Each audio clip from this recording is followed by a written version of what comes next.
Okay. So I know that I'm a music channel, but I need to get this off my chest. Mario and Zelda universes are the same. This is a fact, and I am going to convince people that this is a fact. Because I feel like I have been fucking crazy. And I need to just believe that I'm not. Okay. To get there, though, we need to start at the beginning. The year is 2025.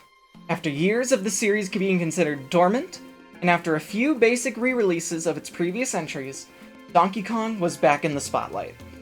The latest game in the series, Donkey Kong Bonanza, had just released, and it's really an incredible game, and I love it a lot, but on its release, I had the same question all the other autistic people seemed to. What the fuck? Why Pauline Little Tiny? How did this happen to her? Pauline was in the original arcade game! She was saved by Mario from Donkey Kong way back then as an adult! How did she de-age? Now, before we continue, I would like to remind everyone that this Donkey Kong in this arcade game is actually, canonically, Cranky Kong, Donkey Kong's grandfather, in the past. This means that Donkey Kong Bonanza needs to take place after the original arcade game. This fact is even backed up in Bonanza itself. We can also place the Donkey Kong Country games before Bonanza, as King K. Rool seems plenty familiar with Donkey Kong in this game, and his boss fight, as well as several fossils throughout the game, reference the events of the Donkey Kong Country trilogy as taking place in the past. As a side note, Squidder's fucking dead. That's him. But anyways, with all of this known to be true, how do we reconcile this issue? Some will say, the timeline makes no sense. Who cares? But I see a level of care thus far to establish this game as a canonical continuation of the existing series that I just cannot ignore. The people who made this game wanted it to not only pay homage to the previous games, but outwardly state, in-game text, that it takes place in a continuation of their canon. I believe there is a solution. Pauline, throughout the events of Donkey Kong Bonanza, makes several references to her grandmother as someone she lives with.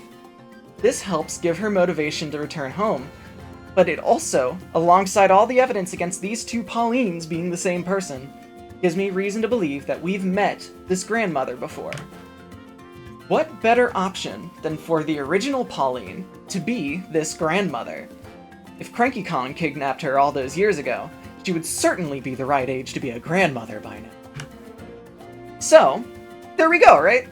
Nintendo confirms the long-standing theory of Jumpman and Lady being separate from Mario and Pauline. Bing bang boom, timeline solved.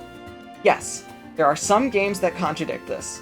Donkey Kong for Game Boy Color comes to mind, but Bonanza's position on the timeline and the relationships of these characters, to me, is too clear to ignore. I would sooner class those games, due to their relative obscurity and direct conflict with the clear intent of Bonanza, as simply being retconned. So it's solved. But this has got me thinking. Where do we go from here? What else can we uncover by taking a modern lens to these older games? In the Japanese version of the Legend of Zelda manual, there is a detail omitted in the English version's description of the boss Manhandla. In the Japanese manual, it is described, in no uncertain terms, as a large Pakun flower, which is the Japanese name for piranha plant, with limbs in all four directions. This was shocking to me. I mean, this is still a canonical instance of a species being shared across two games in different franchises. Even still, it's likely just meant as a fun Easter egg, not anything more. I recognize this. As a PS, there's another boss in the game, which is Digdogger, which creates a similar connection to another NES game. Its Japanese description describes it as a big Unira, an enemy prominently featured in the game Clu Clu Land. It particularly resembles the big one-eyed boss Uniras, but they are the same species. It's unimportant. This game has no lore. But, anyways, Despite the possibility of this being nothing more than a nod to another game by the same company, this is still canon, right?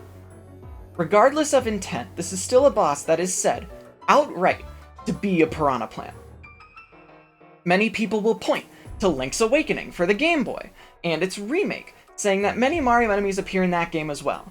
But I must remind us that the enemies in that game are indeed figments, dreamed up by the Windfish. But this is not that game. This is the first one for the NES, an incredibly importantly canon game in the franchise. So now, we have something to look into.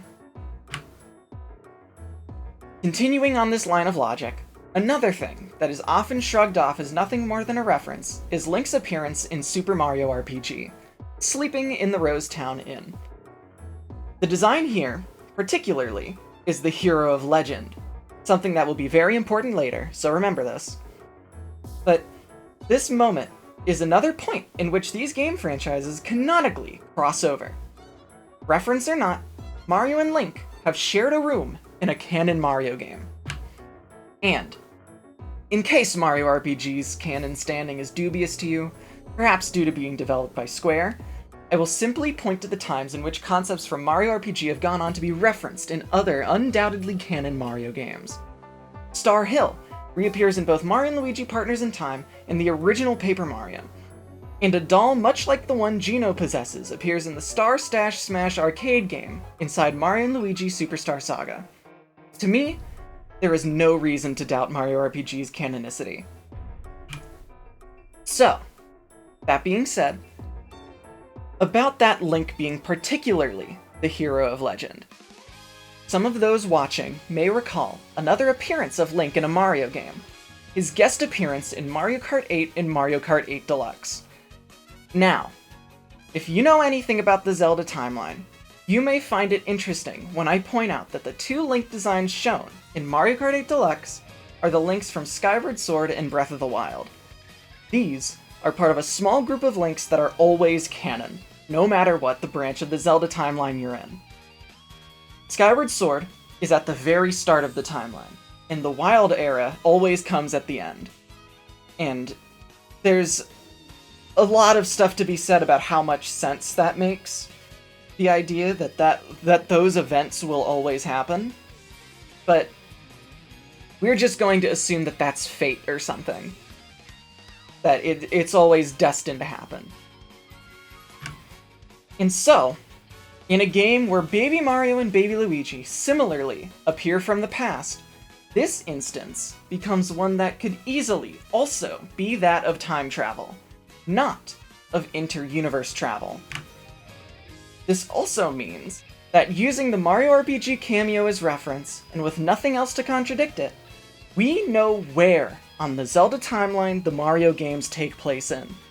The Hero of Legend appears in several games, but these games are all exclusively within the timeline in which the Hero of Time, the Link directly preceding the Hero of Legend, perishes on his quest to defeat his reincarnation of Ganondorf. The Mario series, as we currently know it, takes place in the Fallen Hero timeline. And the Hero of Time canonically ate shit thousands of years before the events of the Mario franchise, which is just awesome. So, we have established, at least to my satisfaction, a canonical through line between The Legend of Zelda and Mario games, proving that they take place in the same universe. No, the same planet as one another. How can we use this established truth to interpret existing events in both franchises? Well, a beloved Easter egg in The Legend of Zelda Ocarina of Time is the fact that Malon, Talon, and Ingo feature various nods to Mario characters. Talon and Ingo resemble Mario and Luigi, while Talon and Malon both wear golden pendants that resemble Bowser. In our naive previous assumption that these games are totally separate universes, these are just cute nods to the Mario franchise. But now we know that Ocarina of Time takes place before the Mario franchise canonically. So are these characters ancestors to the Mario brothers? Well, there's a bit of a caveat here. Talon, Malon, and Ingo are not actually human. They're Hylian. The distinction can be unclear, but this is most clearly defined by their ears. Hylians have pointed ears, and humans don't. It is said in Ocarina of Time that these long ears allow them to hear the voices of the gods, though this is said as more of a tale than an actual trait. And Hylians are also distinguished as having a higher propensity for magic use than humans. Mario and Luigi are, however dubiously some may say, human. The ears say it all.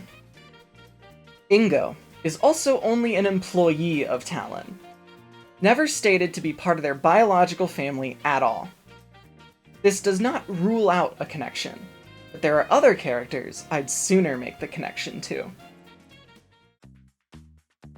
Wario and Waluigi are characters resembling Mario and Luigi, who have an ill-defined relationship to one another, and who also, notably, have the pointed ears characteristic of Hylians. I believe if Talon and Ingo are to be the actual ancestors of any Mario character, it is these two. Think about it in a thematic sense. How fun is it that these two aren't related to who they may superficially resemble, but rather what most see as their funhouse mirror counterparts? I think that's fun, at least. I also think that, when put side by side, the Ingo to Waluigi connection is more apparent than anything. They have the same mustache, it's pointed like that. This also creates the very funny statement that Wario is a Hylian who can hear the voices of the gods, and I like that quite a bit. This also means there are connections to be made between biological species. I use Echoes of Wisdom enemies here, mostly because it's a canon Zelda game that I believe most closely resembles the cartoony art style of the Mario games, but there are plenty more than just these that I could find. This delves deeper into theory crafting and headcanon, but the precedent of these sharing a world has been made, so I feel a bit more justified in drawing these corrections. This delves deeper into theory crafting and headcanon, but the precedent of these sharing a world has been made, so I feel a bit more justified in drawing these connections. Also, as a side note, I didn't mention much about that Bowser pendant, but my personal theory is that one of the Koopalings' names is Morton Koopa Jr., and if I had anything to guess, is that this Koopa shown here is Morton Koopa Sr., because Bowser sort of pseudo-canonically creates children that look exactly like him because of Bowser Jr., so I would assume that any ancestor to Bowser would also look the same.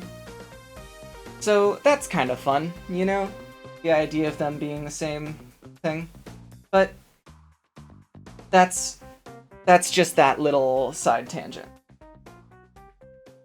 After all of this, as I kept looking deeper, I kept finding new things. New connections, cameos in canon mainline games, and a pretty clear Nintendo canon began to show itself. But I have already talked plenty about all this, so I want to know your thoughts now. Do you think you have some sort of gotcha to refute my points? Do you have any other theories to be made based off of this shared universe? I really think I'm onto something, and made this video to try and prove that I'm not fucking losing it. Maybe I'll eventually make a follow-up to this, but for now, I'll leave it here. And I'll see you later.